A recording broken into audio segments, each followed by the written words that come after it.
So now children, we'll talk about our fundamental rights. In the last video I told you that these rights makes us special. Our status changed. We were subjects under the British and beforehand under so many rulers. Around about 1000 years we were under somebody or the other. So this change of status was not a small thing, children. And you have read in the first chapter how these clauses of constitution were debated one by constituent assembly. It was very difficult task, mammoth task, children. 395 articles we have in the constitution. You have read this in first chapter. So these fundamental rights gives us protection against everything you can imagine. You have read this in class 7 also, you are repeating. In fact, in 5 also, story started in class 5. Fundamental rights began from there. And if somebody violates our fundamental rights, children, then you need to be very clear about it. Now, since you are grown up, you need to understand. They come under appellate jurisdiction, and straight away, matter of fundamental rights goes straight away to Supreme Court of India. It is that important. Fundamental rights, this matter is life and death for any citizen. So, but yes, there are you are sitting in a class, you have your fundamental rights all the time. You can say, I'll do whatever I want to do. So it's not that. Your fundamental rights remain restricted at places. Your home also, your father is talking to you, you will not start suddenly moving away that, I have fundamental rights, I am going. You should be ready then for the repercussions then. So fundamental rights are rights which protects our basic freedom against anything and everything. And if somebody violates it, even government, let me tell you, then directly you can contact Supreme Court. As I told just a few minutes before, that the Indian Constitution has 395 articles. So out of these 395 articles, some articles have been devoted to fundamental rights. And I repeat, they are very special to us because they protect us from everything and anything. They are fundamental rights. Where is the location? These are very important things, children, what I am telling you. Fundamental rights are given in part 3 of the Constitution. And in fact, till few years back, there were 6 in number. When we began, the story was 7. Right to property also was included in the fundamental rights. But after a few years, when people realized that right to property cannot be a fundamental right, I'll give you one example. Somebody has money, and tomorrow in the morning we got up and came to know that somebody has purchased Lucknow because all the land. So because they had money, so we can't.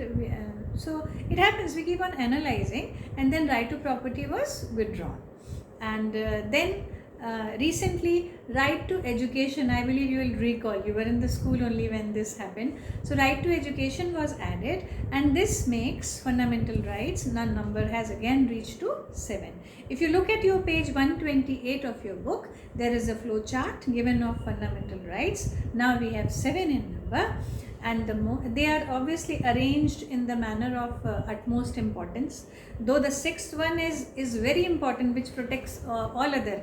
But yes, if we talk about first one, that is very important, and as you will read the name on page 128, you will understand. We are talking about right to equality, which runs, children, from the article 14 to 18. Equality is something which is very basic to all living beings. And this idea, children, was derived from the French Revolution, where we talked about liberty, equality and fraternity.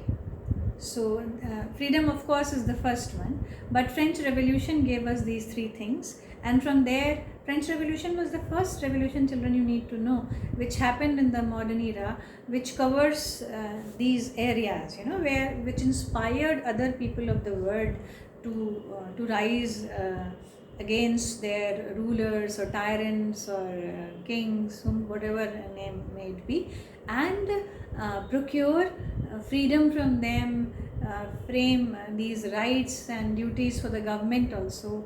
So this equality is very precious to us, so to speak, if we talk about country like India. So let's begin. And this equality covers children political, social and economic components. How? We'll be talking about it right now. Equality before law. Article 14 talks about it, that be it rich, poor, literate, illiterate, everybody is covered equally with it. Meaning thereby there is no discrimination of caste, creed, color, etc. Practice of any kind of discrimination on these accounts make it a punishable offense. So in front of the eyes of law, everybody is equal. Do you remember that figure of lady of the law? She has a blindfold on her eyes and she is holding a scale. So she cannot see, everybody is equal in front of her eyes. Then Article 15 talks about prohibits discrimination on the grounds which are mentioned in Article 14. So if anything happens as such, what was written in Article 14, then Article 15 is there to protect that. So this protects our social and economic equality. Then equality of opportunity comes, children. Like in coming years, you will be going, many of you, like I'll take one example. Aspiring engineers might be sitting in this class. So you all have freedom to give, appear in JEE or any other exam what you want. Nobody can stop you, Yes, eligibility criteria are there.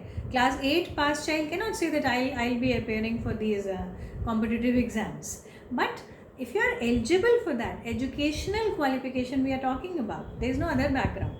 So you can go for, you have equal opportunity to appear in these examinations. But yes, there is a catch. You cannot say that I have equality of opportunity, so I should also be passed, and I should also be whatever, IIT graduate or something. So this equality of opportunity everybody gets, but what you will get, that is up to your own educational qualifications. Point of reservation you can bring over here, but that is positive discrimination which has been added later on.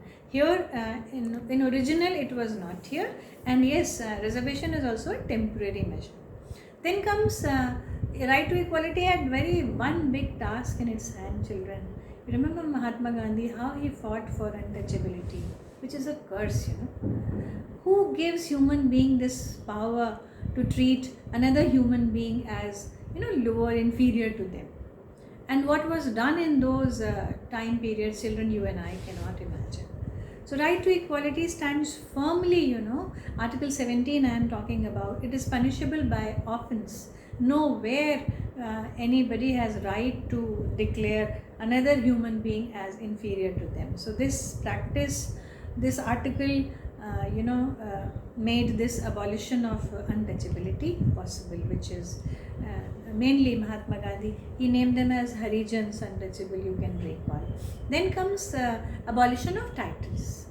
British did it, Rai Sahab, Khan Bahadur, Sir, Maharaja, all those Indians who sided with the British, they were awarded with these titles. So in independent India, you remember that thing, and Shri Rabindranath Tagore was also given title of Sir, and when this Jallianwala Bagh massacre happened, then he returned this title. So in independent India, you cannot add any of these epithet in front before your name, like Rai Bahadur, Khan Bahadur. No, that is not allowed. Educational qualification, the degrees which they earn, or like armed forces people, they can add brigadier, general, captain, major, all these three armed forces have different ranks, so they can add. And educational qualification, like doctors, they will write doctor in front of their name, but on the basis of some say economic criteria or political criteria, they are not going to do this. So this right to equality runs into Article 14 to 18 and covers equality extensively, and this brings us to the end of right to equality. And yes, there is an idiom which I would like to add, with first among the equals. People try to do that, try to find the meaning of this thing, first among the equals. Thank you.